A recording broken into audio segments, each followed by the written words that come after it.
Donc, le deuxième point, et qui est pas, enfin, qu'il faut bien comprendre, donc notre deuxième point, on a un fluide.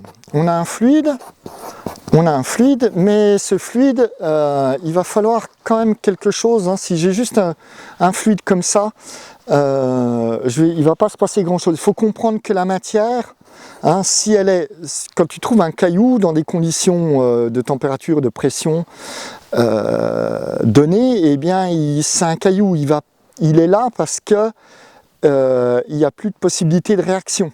Hein, il est stable. Ok ? Il est stable.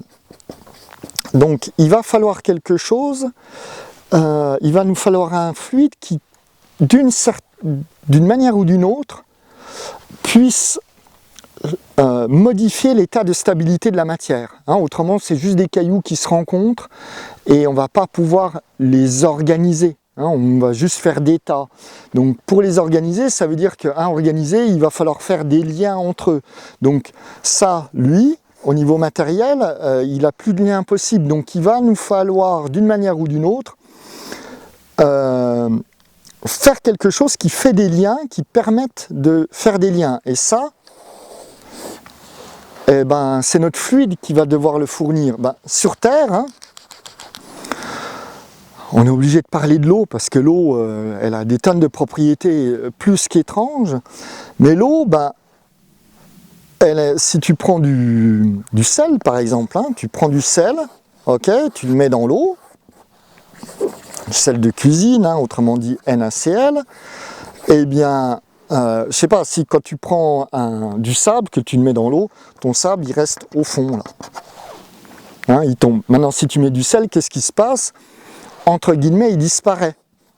Hein, peu importe, on va pas rentrer dans le détail dans comment ça se passe, mais juste le sel hein, qui était blanc, tu vois ton truc il est blanc, bah, quand tu le mets dans l'eau, il n'y a plus rien. Il y a par contre une sensation qu'on appelle le goût, hein, on va avoir ce goût salé, ce qui nous permet de dire qu'il y a du sel dans l'eau, mais c'est pas le point important. Le truc c'est que ce sel-là, il a entre guillemets disparu, on ne le voit plus, on le sent avec un de nos perceptiques, mais on pourrait très bien avoir ce type de réaction avec quelque chose qui ne change pas le goût de l'eau. Mais toujours est-il que ça, ben, ça s'appelle une dissolution. Ok, donc il faut, et ça il va avoir changé, hein, ça a changé l'état du sel, qui fait que justement même ça change l'état de l'eau. Donc on a ce premier truc, hein, il nous faut une certaine capacité de dissolution pour avoir, il nous faut un fluide qui permette ça. Alors il y a l'eau, il y en a d'autres hein, qui permettent, par exemple il y a les alcools, et il y a certainement des choses auxquelles on ne pense absolument pas dans cet univers qui nous permettrait d'avoir un fluide qui permet de dissoudre des choses. Hein. Et ce qui est important dans dissoudre, c'est que en fait ça va changer l'état de ce truc-là. Hein, c'est plus du NaCl, bon ça va être du Na d'un côté, hein, du Na+, c'est du Cl-. Mais même si tu piges pas ça, c'est pas très grave, mais c'est pour te dire que on n'a plus le même, hein, on n'a plus notre sel.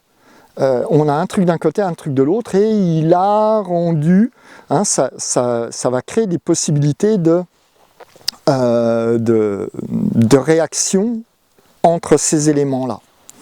Donc là, notre fluide, il faut quelque chose qui soit de l'ordre de la solution. Hein. Bon, dissolution, parce que solution, on a parlé des problèmes, ça colle pas. Voilà. Donc, premier point.